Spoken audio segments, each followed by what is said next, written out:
ಬೆಂಗಳೂರಿನ Kadugodi police station limit ಅಲ್ಲಿ ಮಗುವೊಂದು ಅನುಮಾನಾಸ್ಪದವಾಗಿ ಮೃತಪಟ್ಟಿತ್ತು. ಮಗುವಿನ ಸಾವಿನ ಬಗ್ಗೆ ತನಿಖೆ ಮಾಡಿದಾಗ ಗೊತ್ತಾಗಿದ್ದು, ಮಗು ಮೃತಪಟ್ಟಿರೋದಕ್ಕೆ ಕಾರಣ ಆಗಿರೋದು ತಾಯಿ ಮತ್ತು ಆಕೆಯ ಪ್ರಿಯಕರ ಇಬ್ಬರೂ ಸೇರಿ ಮಗುವನ್ನ ಹತ್ಯೆ ಮಾಡಿದ್ದಾರೆ ಅನ್ನುವಂಥ ವಿಚಾರ ಗೊತ್ತಾಗಿತ್ತು. ಆ ವಿಚಾರ ಗೊತ್ತಾಗೋದಕ್ಕೆ ಕಾರಣ ಆಗಿರೋದು ಆ ಮಗುವಿನ ತಂದೆ. ತಾಯಿ ಇನ್ನೊಬ್ಬನ ಜೊತೆಗೆ ಅನೈತಿಕ ಸಂಬಂಧ ಇಟ್ಟುಕೊಂಡು ಆತನ ಜೊತೆಗೆ ಲಿವಿಂಗ್ ಟುಗೆದರ್ ನಲ್ಲಿದ್ದು, ಮೋಹನ್ ಎಂಬ ವ್ಯಕ್ತಿಯ ಜೊತೆಗೆ ಪ್ರಿಯಾಂಕಾ ಅನ್ನುವಂಥ ಮಹಿಳೆ. ಮಗು ಮೃತಪಟ್ಟಿತ್ತು, ಸಹಜ ಸಾವು ಅಂತ ಬಿಂಬಿಸುವಂತ ಕೆಲಸವನ್ನ ತಾಯಿ ಮಾಡಿದ್ಲು. ತಂದೆಗೆ ಯಾಕೋ ಡೌಟ್ ಬಂತು. ತಂದೆ ಏನು ಮಾಡ್ತಾರೆ ಅಂತಂದ್ರೆ, ಸಹೋದರಿ ವಿದೇಶದಲ್ಲಿರ್ತಾರೆ, ಡಾಕ್ಟರ್ ಅವರು, ಅವರಿಗೆ ರಿಪೋರ್ಟ್ ಕಳಿಸ್ತಾರೆ. ಅವರು ಹೇಳುತ್ತಾರೆ ಮಗುವಿನ ಸಾವಿನ ಬಗ್ಗೆ ಏನೋ ಅನುಮಾನ ಇದೆ. ಪೊಲೀಸ್ ಕಂಪ್ಲೇಂಟ್ ಆಗತ್ತೆ. ತನಿಖೆಯ ಸಂದರ್ಭದಲ್ಲಿ ಗೊತ್ತಾಗಿರೋದು ತಾಯಿಯೇ ಪ್ರಿಯಕರನ ಜೊತೆ ಸೇರಿ ಮಗುವನ್ನ ಕೊಂದು ಹಾಕಿದ್ದಾರೆ. ವೆನ್ನಿಲಾ ಅನ್ನುವಂಥ ಮಗು, ನೋಡ್ತಾ ಇದ್ದೀರಿ ವಿಡಿಯೋವನ್ನ. ಈ ಮಗುವಿನ ಸಾವಿನ ಬಗ್ಗೆ ಈಗ ತನಿಖೆ ಚುರುಕಾಗಿದೆ. ತಾಯಿ ಪ್ರಿಯಾಂಕರನ್ನ ಕೂಡ ನೋಡ್ತಾ ಇದ್ದೀರಿ. ಪ್ರಿಯಾಂಕಾ ಸದ್ಯ ಎಸ್ಕೇಪು. ಈಕೆಯ ಪ್ರಿಯಕರ ಮೋಹನ್ ಅನ್ನ ಅರೆಸ್ಟ್ ಮಾಡಲಾಗಿದೆ. ಗಂಡನಿಂದ ದೂರ ಇದ್ಲು ಪ್ರಿಯಾಂಕಾ. ಮೋಹನ್ ಎಂಬಾತನ ಜೊತೆಗೆ ಲಿವಿಂಗ್ ಟುಗೆದರ್ ಅಲ್ಲಿದ್ಲು. ಒಂದು ಮಗುವನ್ನ ಕರ್ಕೊಂಡು ಹೋಗಿ, ಇಬ್ಬರು ಮಕ್ಕಳು ಪ್ರಿಯಾಂಕಾ.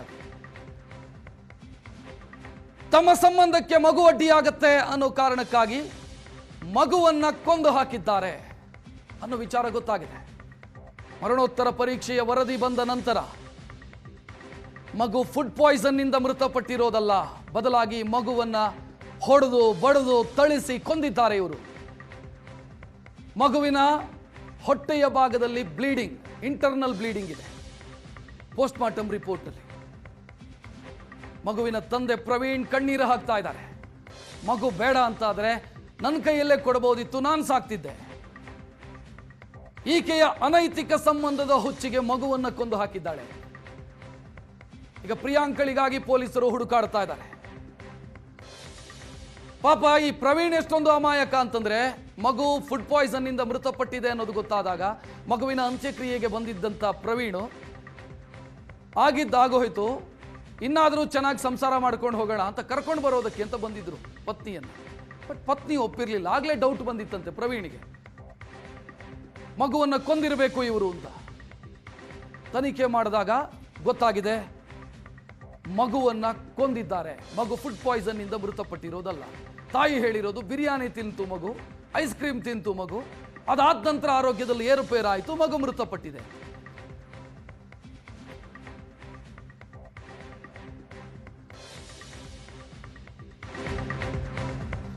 ತಾಯಿ ಪ್ರಿಯಾಂಕಾ ಮತ್ತು ಆಕೆಯ ಪ್ರಿಯಕರ ಮೋಹನ್ ವಿರುದ್ಧ ಗಂಡ ಆರೋಪ ಮಾಡಿರೋದು, 2 ತಿಂಗಳಲ್ಲಿ ಮಗುವನ್ನ ಕೊಂದಿದ್ದಾರೆ ಇವರು. ನನ್ನನ್ನು ಬಿಟ್ಟು ಹೋಗಿದ್ಲು, 2ನೇ ಮಗುವನ್ನು ಕರ್ಕೊಂಡು ಹೋಗಿದ್ಲು. ಆ ಮಗು ಇವರ ಸಂಬಂಧಕ್ಕೆ ಅಡ್ಡಿ ಆಗ್ತಿದೆ ಅನ್ನೋ ಕಾರಣಕ್ಕಾಗಿ ಕೊಂದು ಹಾಕಿದ್ದಾರೆ. ಕೇಸ್ ಹೇಗೆ ಪತ್ತೆ ಆಯ್ತು ಅಂತ ಹೇಳಿದೆ ನಾನು. ಪ್ರವೀಣ್ ಅವರ ಸಹೋದರಿ ಡಾಕ್ಟರು ರಿಪೋರ್ಟ್ ಕಳಿಸ್ಕೊಟ್ಟಿದ್ದಾರೆ. ಪ್ರವೀಣು, ಈ ರಿಪೋರ್ಟ್ ಒಮ್ಮೆ ನೋಡಿ ಅಂತ. ಪ್ರವೀಣ್ ಅವರ ಸಹೋದರಿ ನೋಡಿದ್ದಾರೆ ರಿಪೋರ್ಟ್ ಅನ್ನ. ಮಗು ಫುಡ್ ಪಾಯ್ಸನ್ ನಿಂದಲ್ಲ ಮೃತಪಟ್ಟಿರೋದು, ಬೇರೇನೋ ಆಗಿದೆ ಅಂತ ಅವ್ರು ಹೇಳಿದ್ದಾರೆ. ನಂತರ ಗೊತ್ತಾಗಿದ್ದು ಇವರು ಕೊಂದು ಹಾಕಿದ್ದಾರೆ ಮಗುವನ್ನು. ಪ್ರವೀಣ್ ಕಣ್ಣೀರು ಹಾಕ್ತಾ ಇದ್ದಾರೆ ಸದ್ಯ. ಹಿರಿಯ ಮಗಳು ನನ್ನ ಜೊತೆಗಿದ್ದಾಳೆ, 2ನೇ ಮಗುವನ್ನ ಕರ್ಕೊಂಡು ಹೋಗಿದ್ಲು ಈಕೆ. ಸಾಕ್ತೀನಿ ಅಂತ ಕರ್ಕೊಂಡು ಹೋಗಿದ್ಲು. ಸಾಕ್ತೀನಿ ಅಂತ ಕರ್ಕೊಂಡು ಹೋಗಿ ಮಗುವನ್ನ ಕೊಂದು ಹಾಕಿದ್ದಾಳೆ ಈಕೆ. ಆಕೆಗೆ ಕಠಿಣ ಶಿಕ್ಷೆಯಾಗಬೇಕು ಅಂತ ಅವರು ಒತ್ತಾಯಿಸ್ತಾ ಇದ್ದಾರೆ.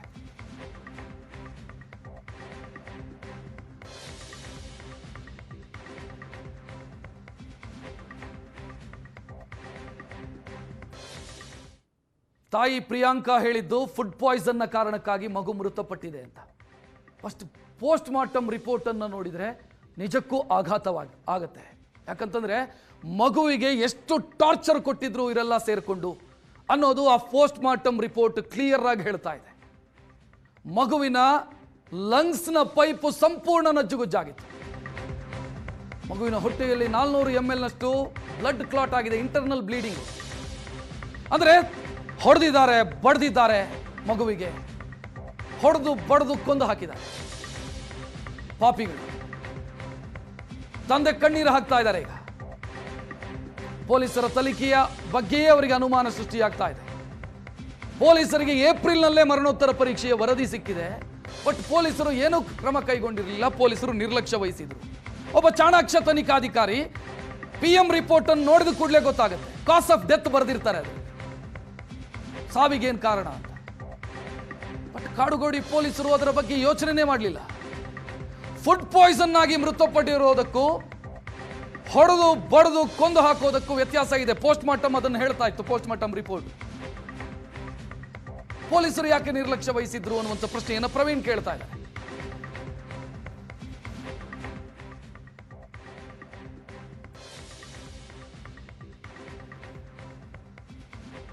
ಇನ್ನು ಇವರು ಮದುವೆದ್ದೆಲ್ಲ ಡೀಟೇಲ್ ಸಿಗ್ತಾ ಇದೆ ನೋಡಿ. 2007ರಲ್ಲಿ ಹೊಸಕೋಟೆಯ ಪ್ರಿಯಾಂಕನನ್ನ ಗುತ್ತೂರಿನ ಪ್ರವೀಣ್, ದಾವಣಗೆರೆಯ ಪ್ರವೀಣ್ ಮದುವೆಯಾಗಿದ್ದರು. ಈ ದಂಪತಿಗೆ 17 ವರ್ಷದ ಇಶಿಕಾ ಮತ್ತು 5.5 ವರ್ಷದ ವೆನ್ನಿಲಾ, ಇಬ್ಬರು ಮಕ್ಕಳು. ಎಲ್ಲವೂ ಸರಿ ಇತ್ತು. ಆ ನಂತರ ಇಬ್ಬರ ಮಧ್ಯೆ ಏನೋ ಸಮಸ್ಯೆ ಶುರುವಾಯಿತು, ಕಲಹ ಸ್ಟಾರ್ಟ್ ಆಯಿತು, ಡಿವೋರ್ಸ್ ಹಂತಕ್ಕೆ ಬಂದಿತ್ತಂತೆ. ಇದೇ ವೇಳೆ ಈ ಪ್ರಿಯಾಂಕಾಗೆ ಮೋಹನ್ ಎಂಬಾತನ ಪರಿಚಯ ಆಗುತ್ತೆ. ಮೋಹನ್ ಯಾರು ಅಂತ ಕೇಳಿದ್ರೆ ಪ್ರಿಯಾಂಕಾನ ಕ್ಲಾಸ್ಮೇಟ್ ಆಗಿದ್ದಂತೆ ಹಿಂದೆ. ಆತನ ಜೊತೆಗೆ ಸಂಪರ್ಕ ಬೆಳೆಯುತ್ತೆ. ಪ್ರವೀಣನ್ನ ಬಿಟ್ಟು ಆತನ ಜೊತೆಗೆ ಲಿವ್ ಇನ್ ಟುಗೆದರ್ ಅಲ್ಲಿದ್ಲು ಪ್ರಿಯಾಂಕಾ. ಕಾಡುಗೋಡಿ ಸ್ಟೇಷನ್ ಲಿಮಿಟ್ನ ವಿಲ್ಲಾ ಒಂದನ್ನ ಬಾಡಿಗೆಗೆ ಪಡೆದು ಇಬ್ಬರು ಅಲ್ಲಿ ಲಿವ್ ಇನ್ ರಿಲೇಷನ್ ನಲ್ಲಿದ್ರು. ಜೊತೆಗೆ ವೆನ್ನಿಲಾನನ್ನ ಕೂಡ ಕರ್ಕೊಂಡು ಹೋಗಿದ್ರು. ಮಾರ್ಚ್ 25ನೇ ತಾರೀಕು ಮಗು ಅನುಮಾನಾಸ್ಪದವಾಗಿ ಮೃತಪಟ್ಟಿದೆ.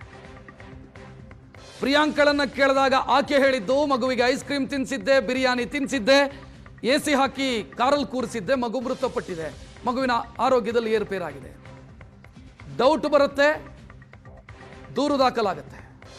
ಮರಣೋತ್ತರ ಪರೀಕ್ಷೆಯ ವರದಿ ಏಪ್ರಿಲ್ನಲ್ಲೇ ಪೊಲೀಸರ ಕೈ ಸೇರುತ್ತೆ. ಪೊಲೀಸರಿಗೆ ಅನುಮಾನ ಬರಬೇಕಿತ್ತು, ಪೊಲೀಸರಿಗೆ ಅನುಮಾನ ಬರಲಿಲ್ಲ. ಅನುಮಾನ ಬರಲಿಲ್ಲವೋ ಅಥವಾ ಬೇರೆ ಏನಾದರೂ ಆಗಿದೆಯೋ ಗೊತ್ತಿಲ್ಲ. ಈ ಕೇಸಲ್ಲಿ ಸದ್ಯ ಮೋಹನನ್ನು ಅರೆಸ್ಟ್ ಮಾಡಿದ್ದಾರೆ. ಪ್ರಿಯಾಂಕಾ ಎಸ್ಕೇಪು. ಪ್ರಿಯಾಂಕನನ್ನ ಪೊಲೀಸರು ಹುಡುಕ್ತಾ ಇದ್ದಾರೆ. ಈಗ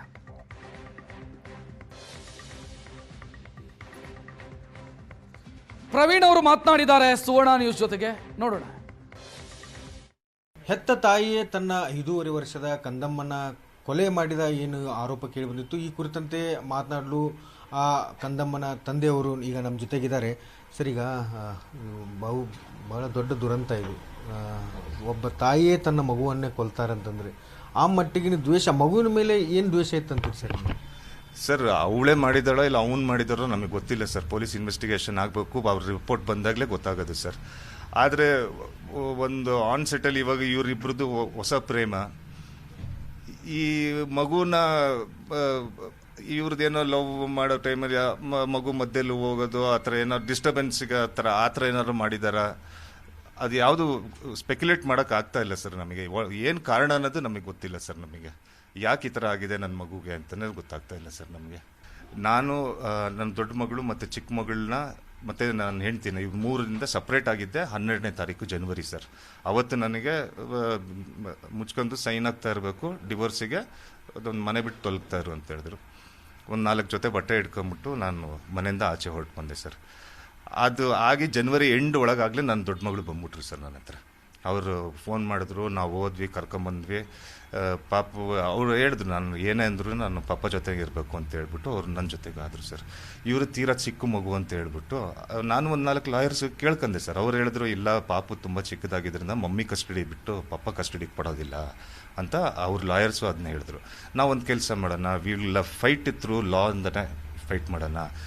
ಹೋಗೋದು ಎತ್ಕೊಂಡು ಹೋಗ್ಬಿಡೋದು ಇಲ್ಲ ಆ ಥರ ಏನೋ ಮಾಡೋದೆಲ್ಲ ಕೆಲಸ ಮಾಡೋಕ್ಕೆ ಹೋಗಬೇಡಿ ನೀವು. ಆಮೇಲೆ ಅವ್ರ ಜೊತೆ ಕಮ್ಯುನಿಕೇಷನ್ನು ಎಷ್ಟು ಮಿನಿಮಮ್ ಇಡ್ತೀರೋ ಅಷ್ಟು ಮಿನಿಮಮ್ ಇಟ್ಕೊಳ್ಳಿ.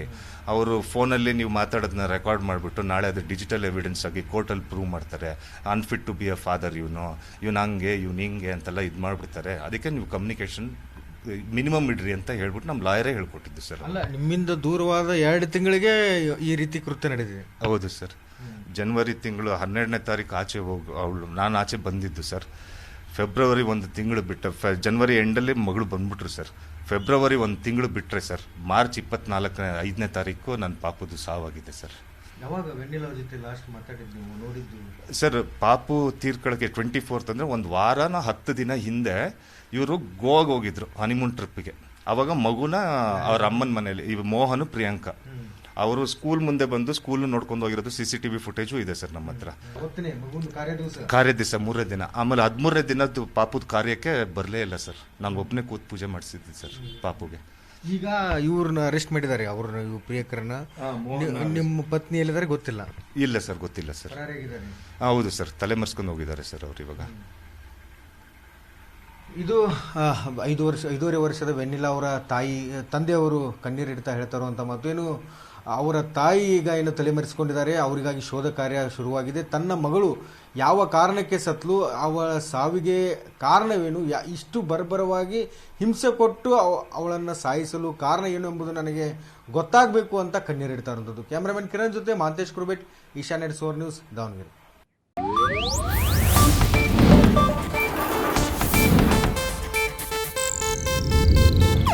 ಇದು ಏಷ್ಯಾನೆಟ್ ನ್ಯೂಸ್ ನೆಟ್ವರ್ಕ್ ಪ್ರಸ್ತುತಿ.